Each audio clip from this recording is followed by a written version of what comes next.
বন্ধুরা, শুভ দুপুর বন্ধুগণ।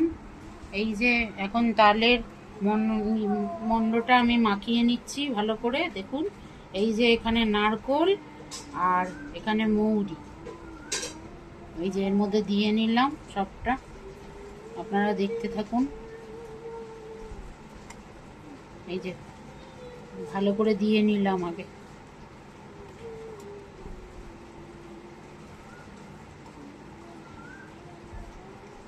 পুরো দেয়া হয়ে গেল বন্ধুরা। এবার দেব সুজি।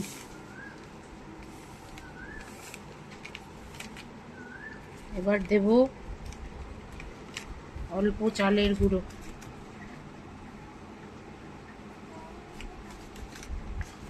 এবার দেব ময়দা।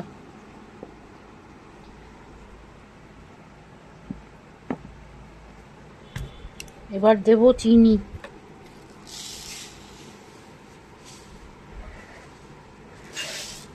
এবার দেখুন বন্ধুরা, ও কলাটা বাকি আছে, এটা দিয়ে নিচ্ছি, আপনারা দেখুন।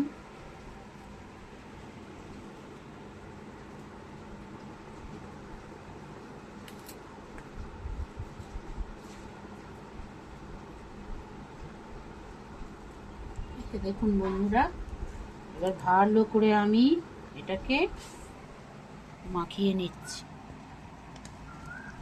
ভালো করে বেশ অনেকক্ষণ ধরে মাখাবো।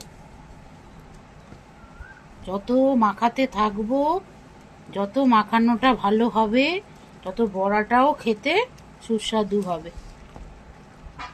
যত মাখাতে থাকবো ভালোভাবে, হাতের মাখানোর উপর বন্ধুরা বড়া নির্ভর করে, বড়া ভালো হয় তত।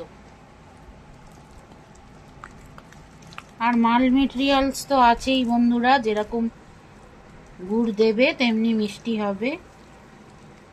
মাল মেটেরিয়ালস দিলে জিনিস এমনি ভালো হবে। এবার সম্পূর্ণটা বন্ধুরা মাখার উপর নির্ভর করবে। দেখুন আপনারা, এরকম করে ভালো করে আমি মাখাতে থাকবো এখন।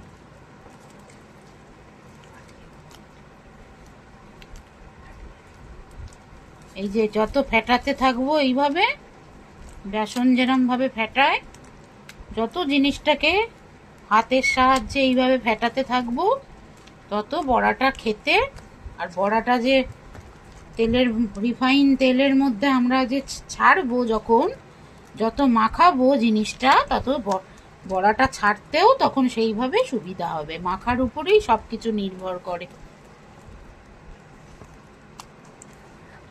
আপনারা এরকম বন্ধুরা বাড়িতে বানিয়ে অভ্যস্ত করে খাবেন, দেখবেন খেতে খুব সুস্বাদু লাগবে। এরকমভাবে ভালো করে মাখাবেন আপনারা। যত মাখাতে থাকবেন এইভাবে, খেতে তত সুস্বাদু হবে বড়াটা। তাহলে বন্ধুরা দেখতে থাকুন, আবার আসছি তালের বড়া ভাজার সময়।